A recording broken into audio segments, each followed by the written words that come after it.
Você sabia que as Olimpíadas de 1936 em Berlim não foram apenas um espetáculo esportivo, mas também uma peça-chave na propaganda nazista? Enquanto o mundo assiste aos Jogos Olímpicos de 2024, é fascinante refletir sobre como eventos esportivos podem ser usados para fins políticos. Será que a história está se repetindo de alguma forma, ou estamos vendo uma nova era de desafios e dilemas? Como a Alemanha nazista usou as Olimpíadas para mascarar sua ideologia opressiva e quais foram as consequências disso?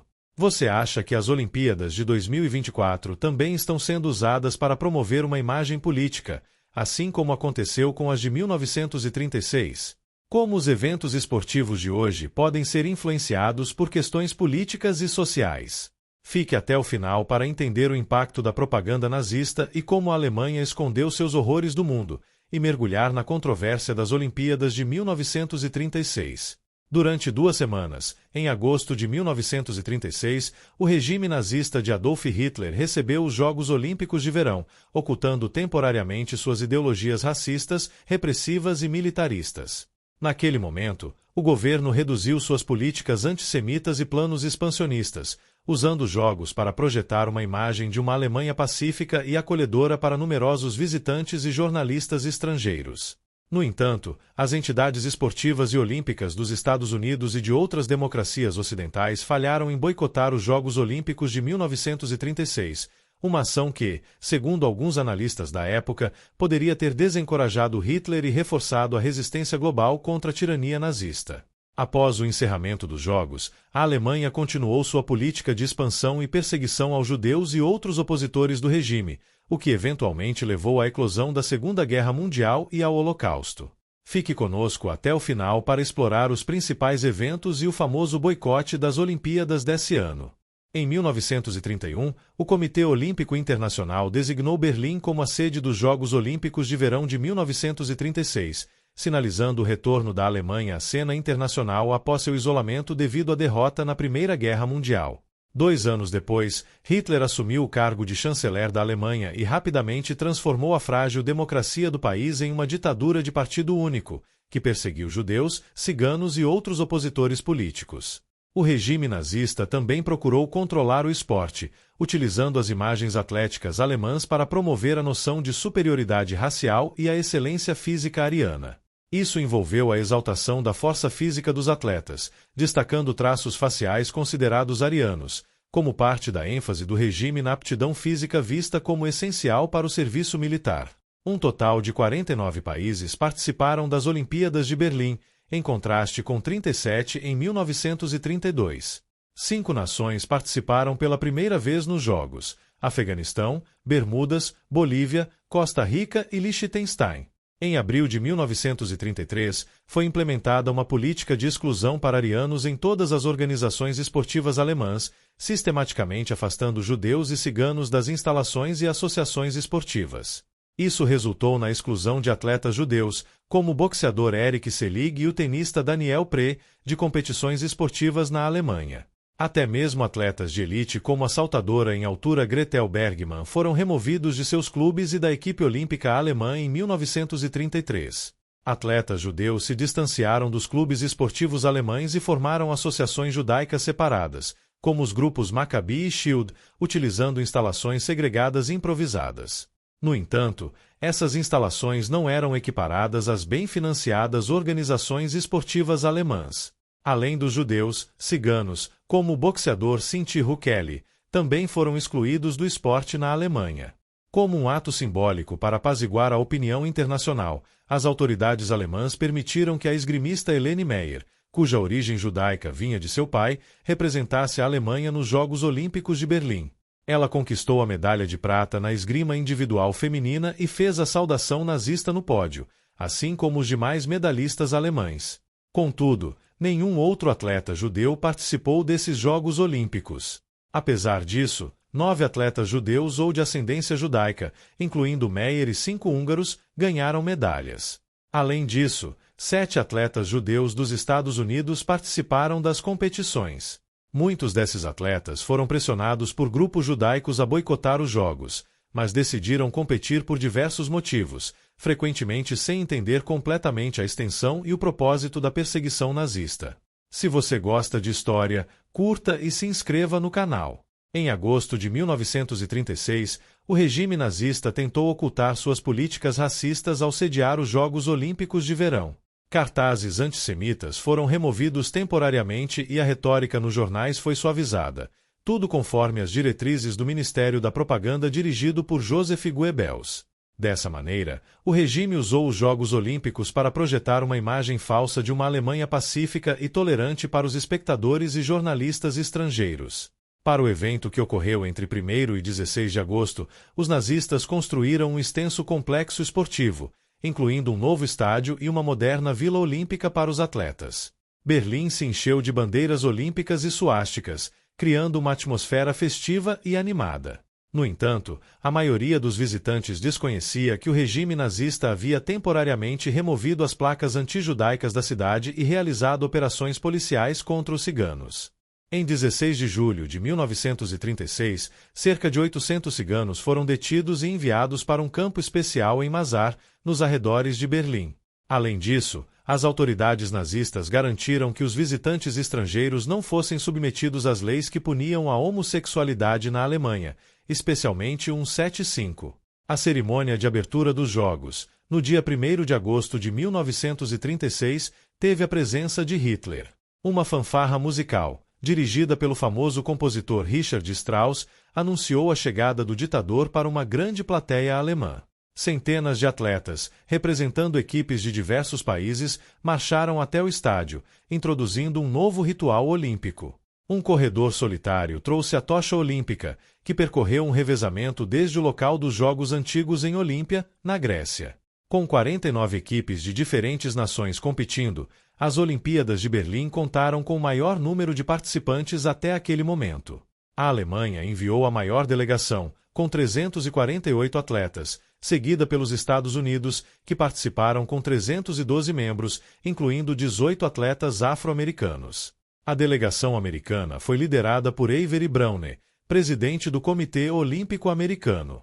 A União Soviética decidiu não participar desses Jogos, uma escolha que ressoou até os Jogos de Hanzi em 1952, durante o auge da Guerra Fria. A Alemanha nazista usou as Olimpíadas como uma ferramenta de propaganda sofisticada, com cartazes vibrantes e capas de revistas. A ênfase nas imagens atléticas estabeleceu uma conexão entre a Alemanha e a Grécia Antiga, reforçando o mito racial nazista de que a civilização alemã era a herdeira legítima de uma cultura ariana da Antiguidade Clássica, destacando o ideal ariano com heróis de cabelos loiros, olhos azuis e traços marcantes. Alguns argumentaram que as Olimpíadas deveriam ser um espaço imparcial, onde atletas de todas as nações pudessem competir com base apenas em suas habilidades esportivas, sem interferência política. Eles acreditavam que impedir os atletas de participar seria injusto, considerando o intenso treinamento e dedicação que esses atletas haviam investido para representar seus países. Além disso, havia a preocupação de que um boicote às Olimpíadas não causaria uma verdadeira mudança na política alemã, mas sim prejudicaria os próprios atletas. O debate sobre o boicote alcançou seu clímax em dezembro de 1935, com uma votação crucial da União Atlética Amadora dos Estados Unidos. A votação quase resultou em um boicote, mas, no final, a maioria decidiu a favor da participação nos Jogos de Berlim. Durante essas discussões, surgiram também críticas sobre o tratamento racial nos Estados Unidos. Na década de 1930, os Estados Unidos ainda enfrentavam sérios problemas de segregação racial, com as leis de Jim Crow predominando no Sul e separando negros e brancos em quase todos os aspectos da vida social. Além disso, muitas ligas esportivas profissionais eram exclusivamente brancas, excluindo atletas negros. Essa situação gerou um dilema para os defensores do boicote. Alguns afro-americanos criticaram a ideia de boicotar as Olimpíadas devido à opressão na Alemanha, apontando a hipocrisia, dado o próprio histórico de discriminação racial nos Estados Unidos. A luta por igualdade de direitos na América, embora em um contexto diferente, era igualmente importante. Atletas negros, como Jesse Owens, que brilhou nas Olimpíadas de 1936 ao conquistar 4 medalhas de ouro, enxergaram sua participação como uma chance de desafiar as reivindicações de supremacia ariana dos nazistas. No entanto, as vitórias de Owens nas Olimpíadas não resolveram os problemas de discriminação racial nos Estados Unidos. Após seu retorno à América, ainda levaram muitos anos até que sua conquista nas Olimpíadas pudesse ter um impacto real na luta pela igualdade racial em seu país. Um ponto crítico desse episódio histórico é o papel do então presidente do Comitê Olímpico Americano, Avery. Como industrialista conservador, Avery defendeu com veemência a participação americana nos Jogos de 1936, chegando a fazer comentários antissemitas e chamando a campanha contra os jogos de conspiração judaico-comunista. Essa postura gerou críticas de alguns jornais americanos, que o acusaram de agir como marionete dos nazistas. Para o regime nazista, a participação dos Estados Unidos era uma oportunidade de melhorar sua imagem internacional e fortalecer sua influência diplomática. Para aliviar as preocupações sobre o tratamento dos judeus na Alemanha, as autoridades nazistas convidaram Avery a visitar o país em 1934. Durante sua estadia, ele foi tratado com grande cortesia e concluiu que os atletas judeus estavam sendo tratados de maneira justa, defendendo a continuidade dos Jogos. Esse episódio ilustra como as considerações políticas e diplomáticas podem influenciar a participação nas Olimpíadas, mostrando que a pressão de governos estrangeiros e a preocupação com a imagem internacional podem levar a decisões que contrariam princípios éticos fundamentais. O caso de Avery também destaca como interesses pessoais e ideológicos podem moldar decisões com repercussões muito além do esporte. Jeremiah Mahoney, que sucedeu Avery como presidente da União Atlética Amadora em 1934, desempenhou um papel crucial na campanha pelo boicote. Democrata e ex-juiz de Nova York, Mahoney era conhecido por sua oposição à discriminação racial e religiosa. Ele e outros defensores do boicote argumentaram que a Alemanha nazista não buscava apenas a participação americana na competição esportiva, mas também pretendia impulsionar sua economia com o dólar americano e obter apoio político dos Estados Unidos. Isso mostra que o boicote olímpico era visto não apenas como uma questão esportiva, mas como parte de uma estratégia política e econômica mais ampla. O confronto entre Avery e Mahoney simboliza as divisões dentro do movimento olímpico americano sobre a questão do boicote.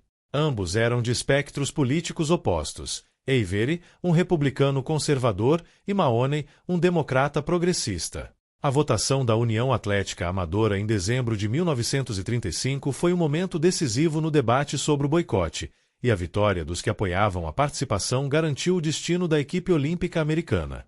Se o boicote tivesse sido aprovado, a presença dos Estados Unidos na Olimpíada teria se tornado altamente improvável. O governo alemão estava intensamente preocupado com a possibilidade de que os Estados Unidos retirassem sua delegação dos Jogos Olímpicos, pressionados pela comunidade judaica americana e outros grupos. Sir Eric Phipps, o embaixador britânico na Alemanha na época, relatou que Hitler tinha um grande interesse pelos Jogos e que o governo alemão temia as repercussões de um possível boicote dos Estados Unidos. Enquanto a discussão sobre o boicote se desenrolava, a opinião pública global também era influenciada. Países como Grã-Bretanha, Canadá, França, Suécia, Tchecoslováquia e Países Baixos também fizeram apelos temporários por boicotes. No entanto, esses países acabaram seguindo a decisão da AAU e participaram das Olimpíadas de Berlim. Em 1936, os Jogos Olímpicos contaram com a participação de 49 nações e nenhum país acabou boicotando o evento. A Espanha foi a exceção devido ao início da Guerra Civil Espanhola, e a União Soviética, como já mencionado, decidiu não competir nas Olimpíadas. Enquanto os Estados Unidos enviaram uma significativa delegação, incluindo 18 atletas negros, um jornal nazista os descreveu de forma pejorativa. Apesar disso, o regime nazista se comportou de maneira relativamente positiva durante os Jogos, conseguindo uma vitória na propaganda. Uma reportagem do New York Times elogiou as Olimpíadas de Berlim como as maiores e mais bem organizadas até aquele momento. A Casa Branca não se envolveu no debate sobre o boicote, contrastando com a decisão do presidente Jimmy Carter de boicotar os Jogos de 1980 em Moscou devido à invasão soviética no Afeganistão. O boicote de 1980 não conseguiu pressionar os soviéticos a se retirarem do Afeganistão, e as histórias de atletas cujas esperanças olímpicas foram frustradas, junto com a ausência subsequente de atletas da União Soviética e do Bloco Comunista nas Olimpíadas de 1984 em Los Angeles, aprofundaram a aversão ao boicote olímpico. Isso explica por que a campanha americana para boicotar as Olimpíadas de Pequim não teve o mesmo ímpeto que a de 1936. A Alemanha obteve uma vitória nas Olimpíadas de Berlim, conquistando o maior número de medalhas, e a organização e hospitalidade alemãs receberam elogios. A maioria dos relatos da época sugeriu que os Jogos haviam reintegrado a Alemanha ao cenário internacional e até humanizado os alemães. Contudo, poucos notaram, como o jornalista americano William Schechter, que o esplendor de Berlim escondia um regime nazista e opressor. Pouco depois dos Jogos, Hitler continuou seus planos de expansão e a perseguição aos judeus foi retomada. Apenas 2 dias após o fim das Olimpíadas, o chefe da Vila Olímpica cometeu suicídio após ser demitido do serviço militar devido à sua ascendência judaica. Em 1º de setembro de 1939, a Alemanha invadiu a Polônia, desencadeando a Segunda Guerra Mundial apenas 3 anos após os Jogos Olímpicos. Se você chegou até aqui, deixe nos comentários de que lugar do mundo você está assistindo esse vídeo agora. Sabemos que existem muitos segredos obscuros sobre a Segunda Guerra Mundial. Para descobrir mais, clique no vídeo que está aparecendo na sua tela. Obrigado por assistir, te vejo lá!